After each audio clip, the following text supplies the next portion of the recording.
everyone, and welcome to A Stitch in Time. Today is Wednesday, August 11th, 2021, and this is episode 190. It's hard to believe we're coming up on the 200th episode. My name is Carol. I am known as Knits and Pearls on Ravelry, and I'm coming to you from my home in the Fraser Valley of British Columbia, which is just over an hour's drive east of Vancouver. Those of you who are regular viewers will notice a change in scenery. It was just way too hot to record upstairs in my craft room today, fan or no fan. And so I decided to set things up down here in our family room and see how it works out. It is late in the afternoon, so I have quite a bit of natural light coming in from the windows over there. They face west, which is the same way my craft room windows face, and I have lugged down our largest and quietest fan from upstairs and have set it up pointed directly at me in order to make this bearable. The fan we normally have down here is really noisy. I've given this a little bit of a try. I think the sound quality should be fine. I noticed when I was editing last week's episode, I'd had the fan set up to kind of go from one side of the room to the other, and I realized that every time it went in a certain direction, the microphone picked up the sound, and it sounded sort of like it does when the wind blows outside while you're recording. So I think this week should be much better in that respect, and hopefully the lighting's okay, and let's give it a go.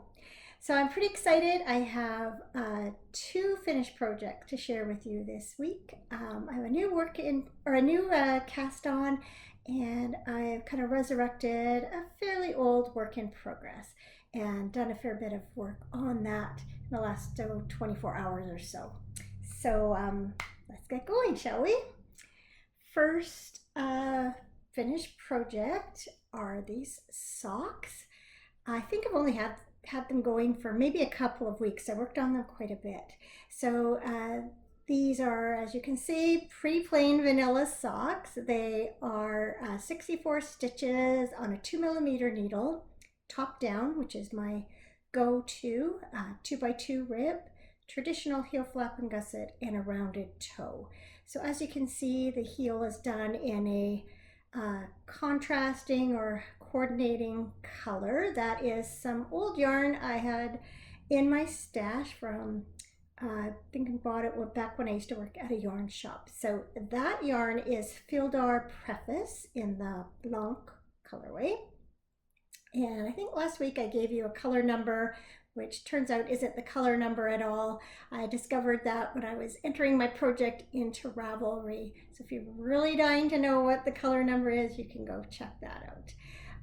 The main yarn is from Regia. It is the part of the Lofoten Color design line series by Arna and Carlos. It's a Regia yarn, and this is the Stamsund colorway, which I'm probably saying wrong, and got my color number covered up here on my notes, 3882. So this was one of my favorite of the new colorways, and I'm just so happy with how they knit up. I can't wait till it cools down a little and then I can try them out. After a brief reprieve, the heat and the smoke unfortunately are back, so I've been spending most of my time over the past couple of days down here in the family room, where it is notably cooler than upstairs.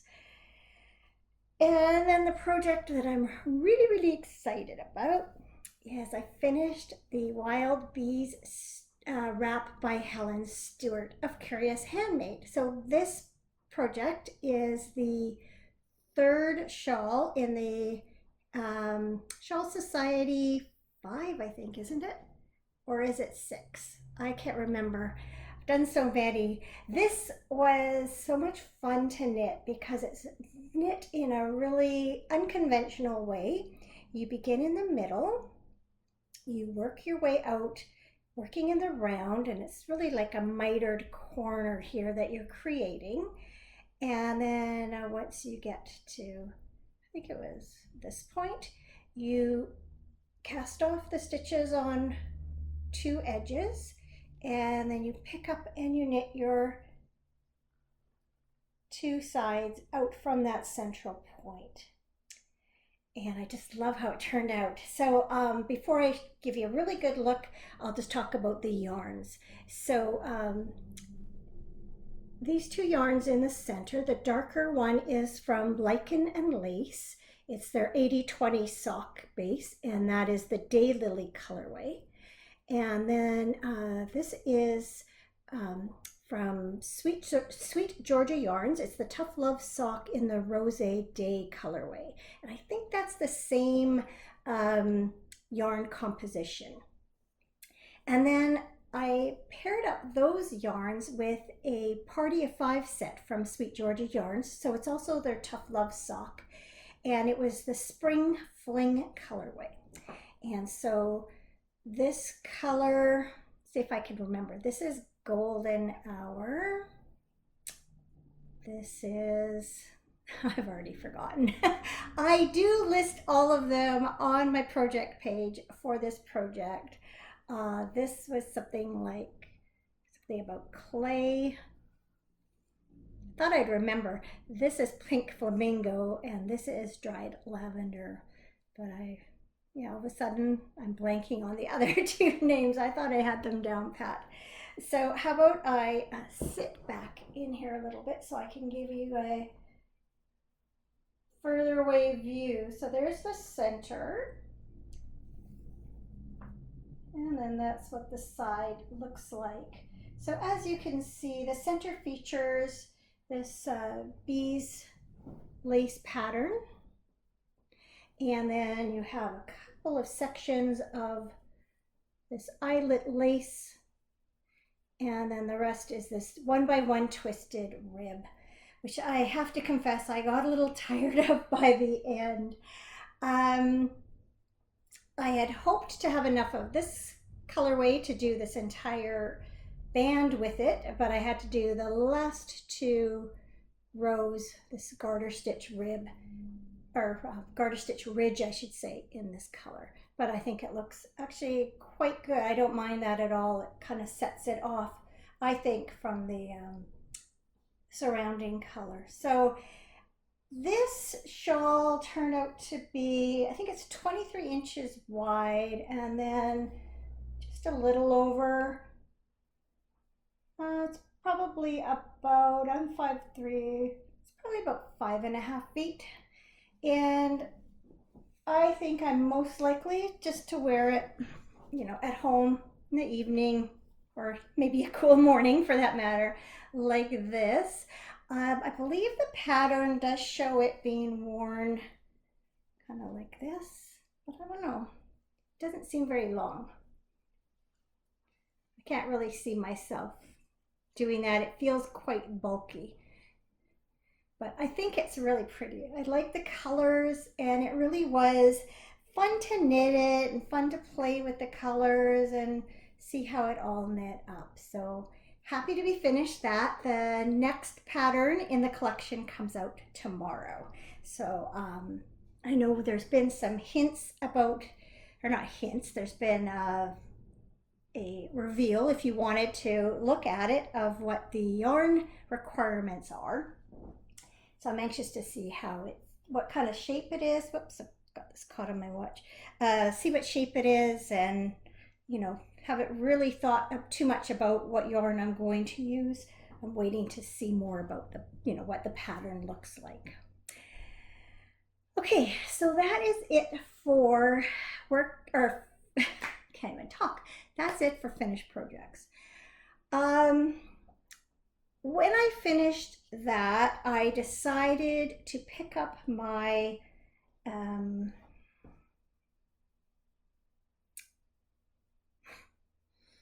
scribbly gum socks. Why I couldn't think of it.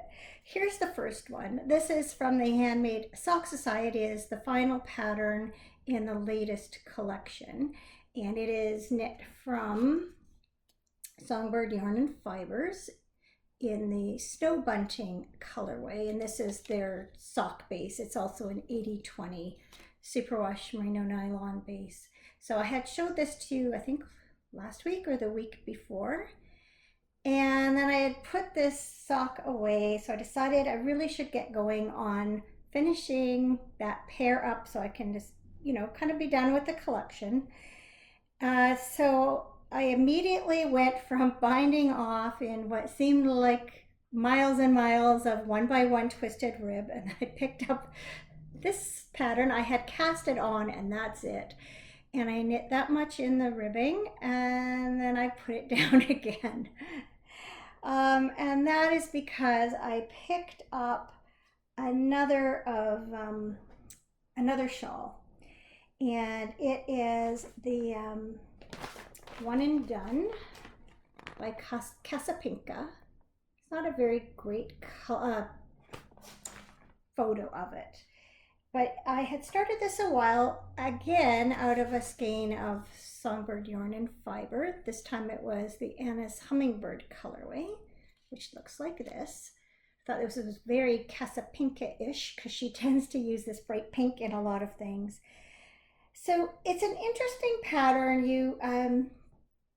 You basically knit columns of 3x3 ribbing, and then once you reach a certain point, you drop down the middle stitch of the purl columns so that you have all these loose stitches. And then you add a border, kind of looks like this. So, let's see if I can find a better way to show that.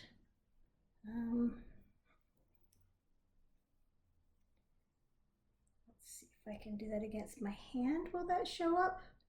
I guess so. So do that kind of border and then a picot edging. So I am, according to the pattern, basically ready to do that picot edge, but I still have a fair bit of yarn left. I knit 7 repeats of this ribbing pattern as instructed. Maybe I could have gotten away with 8, I'm not sure. I didn't want to try, but what I might do is do a little bit more of this lace pattern, do a few more rows of that before I bind off, because it just seems like an awful lot of leftover yarn. A couple of things about this shawl. It certainly doesn't take a lot of thought, except that the way it's written is a little bit confusing because it gives you row 1 and 2, and then it tells you to repeat row 1 and 2, and then it gives you row 3 to 6, I guess it is, and then tells you to repeat that. But really what you're doing is repeating a 12-row sequence. It might have been easier if it was written out that way. I was reading some people's comments yesterday as I was going back to look at something which I'll bring up, and a lot of people mentioned that. Thankfully I didn't get hung up on that. I did manage to do it correctly, but there are a number of people that realized they had knit quite a bit and then had done it wrong. 2 things I will say about this though. One is that your rows, this whole section, you have an odd number of stitches on your needle.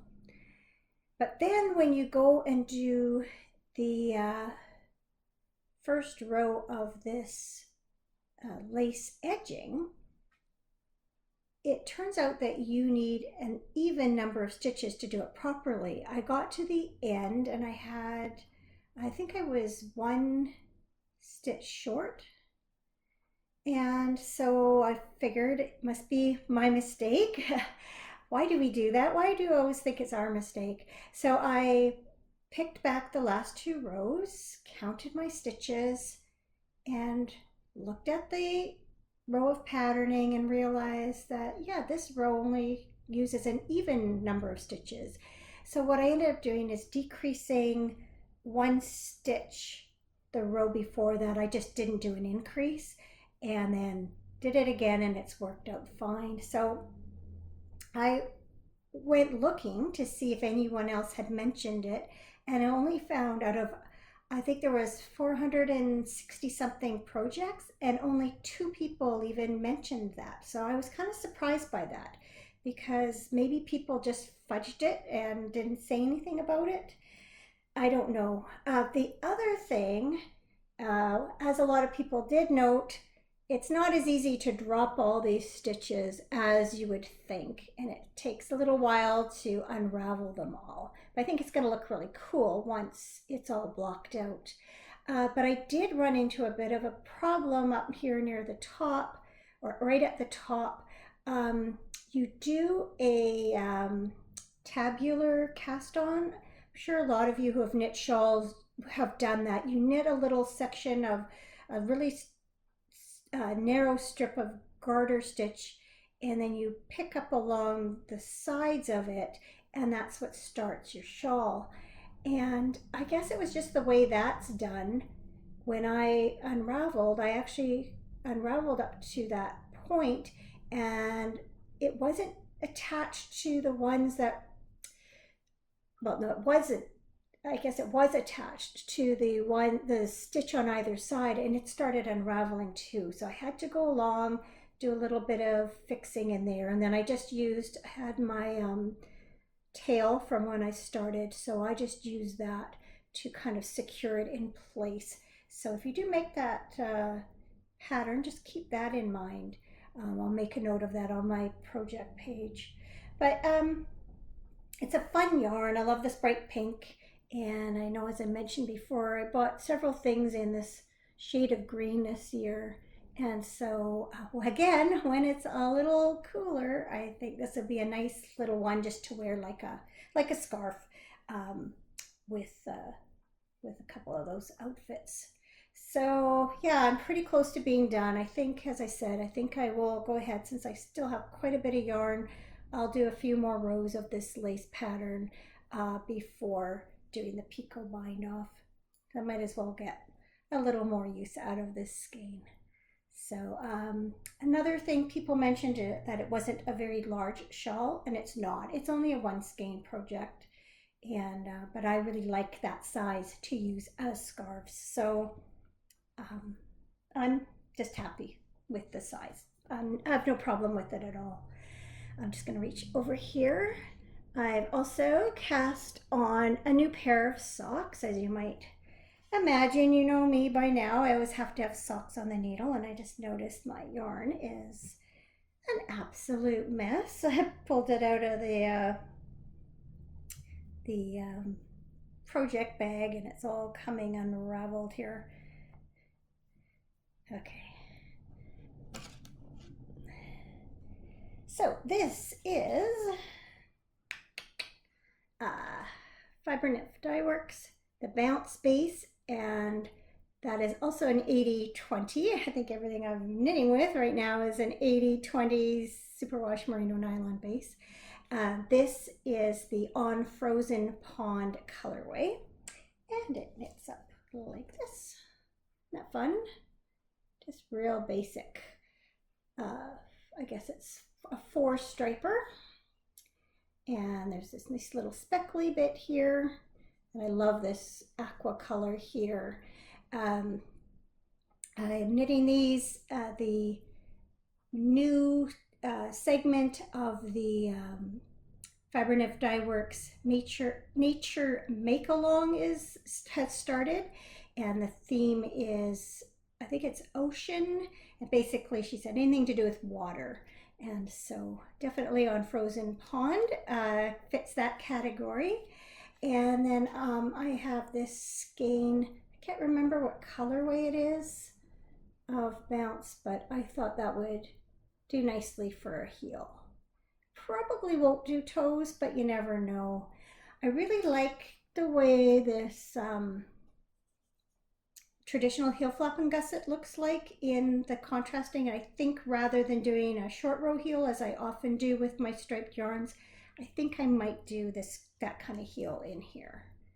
So yeah, liking how those are working up, and um, yeah, just plain old stockinette, uh, same as my usual 64 stitches on a 2 millimeter. You know, it's funny, I often will mention my needle size and such for socks, and I never really think to for shawls. I think mainly because I very rarely use the needle that's called for. I tend to be a loose knitter, and I almost always go down 0.5 millimeter. So if the pattern calls for 4 millimeter, I'll use a 3.5. And I think that's the case with this one from Casapinka, and possibly the other one too. Just looking at the instructions.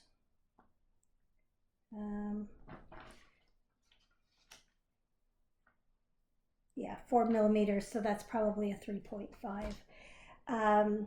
These I'm also doing on a 2 millimeter, and they're a 64 stitch cast on also. Did I really show you these very well? I don't think so. So if you weren't watching before, this is what they look like. 1x1 twisted rib, traditional heel flap gusset, and this really interesting lace pattern that runs up the front.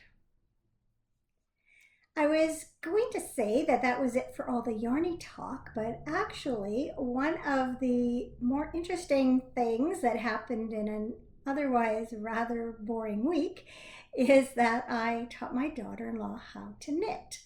So it's something we've been talking about for a while, and the timing finally worked out right. So she came over last Friday morning and spent several hours here.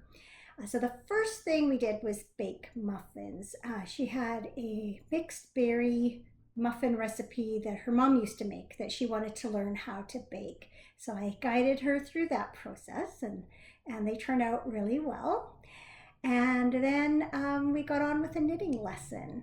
So first thing I did was just give her a really basic overview on yarn and needles, you know, sort of the different kinds of yarn, different weights of yarn, showed her different examples from my stash, and talked about the different kinds of needles, and showed her, you know, wooden ones and plastic ones and metal ones and straight and circular, and just to give her just a really basic foundation before she sat down to learn to knit. I didn't want to overwhelm her too much with that, so it was a pretty short overview. And then we sat down and got down to business. So I cast on using the long tail cast on, and I showed her how to do it, but I didn't waste any time trying to teach that to her right away. I thought we'd get in right in on the knit stitch, and she picked up really quickly. Now I had thought that what I might do is cast on for a hat, do the ribbing, and then hand the project over to her, and then let her just knit, knit, knit in the round and get really used to the knit stitch. But she didn't really want a hat. She doesn't really wear them. She was more interested in doing a cowl. And so we looked on Ravelry at some really simple cowl patterns. And one that she liked was the honey cowl. Now I had knit this a long time ago, so I actually still had the pattern printed out in my file folder. And it's just a really easy pattern. You alternate rounds of knitting with rounds of purl one, slip one, or slip one, purl one, depending on the row you're on. And since she picked up knitting so easily, I thought I would go ahead and teach her how to purl. And she picked up on that really quickly too. And so what I did was send her home with just some practice yarn, and she was just knit away on a little swatch. And then in the meantime, I cast on for the honey cowl using some leftover yarn that I had from a sweater. I had 2 half skeins of Malabrigo Arroyo in a nice purple color. So she liked that. So I cast it on. You have to knit for a few rows and then you start the pattern. So I went ahead, knit the initial rows, knit the first 4 rows of pattern, and then she came back on Saturday, and after having practiced on her swatch, and then she went ahead and took over, and she sat here for probably an hour or so, and just to see if if she could, how she did. So there were a few little hiccups at first, but it didn't take very long. She was on the right track, and so off she went with her project. So because I had two half skeins, I just said when she's ready to join in the second skein to bring it back over, and I'll show her how to join in some yarn. I didn't want her tying a knot or something like that. So I haven't heard from her, so I'm assuming she's still working on the first half. But I'm anxious to see how she does. Like I said, she picked up on it really easily. I don't think she'll have any trouble. And so hopefully we have another knitter in the family. She did make a comment like, now you'll have someone else to buy yarn for. So I think she's pretty excited about learning. And apparently her friend was quite eager to get a cowl of her own. So she'll maybe, start gifting it too. So only a couple more things of note. One is that Cameron is away again for work. This time it's for a long stretch again. He left Monday morning. He won't be back again till Monday night. So I'm on my own this week, so it's a little quiet around here. But if all goes to plan, my youngest son, Colin, and I are going to go up to the cabins for the weekend. So my cousin is up there with his adult children, and his son's wife and kids are up there. And then I have another second cousin coming from Alberta, which is one province over from us, and with her partner and their daughters. And so I just would really like to see them. Be nice to get away. I was hoping Cameron and I would be able to go together, but it just didn't work out that way. So Colin and I will pick up my mom in town on our way through Friday evening, take her out to the cabin with us, and then drop her back home Sunday morning when we leave. So she'll get a chance to visit with everyone too. The only thing that's going to get in the way of those plans is if it's really smoky up there. So I think I mentioned that the heat and smoke are back. Our smoke here today is not too bad. I think it's was a moderate on the air quality scale. Definitely quite a heavy haze on the mountains, but at least we can see them. But I know I did get an air quality alert on my phone for where my mom lives that was supposed to last for a couple of days. They have active fires sort of all around them, none close to where she lives, none that are endangering where she lives, but the smoke does travel, of course, quite a ways, and especially depending on how the winds are. So cross fingers that that the winds blow in the right direction and that it's not too smoky, because unfortunately our cabins are not going to keep much out. They're not well sealed. I can see my cameras freezing up a little bit on me here. Hopefully that's not going to come over across to the video, but it sometimes does. So this seems like a good time to say goodbye.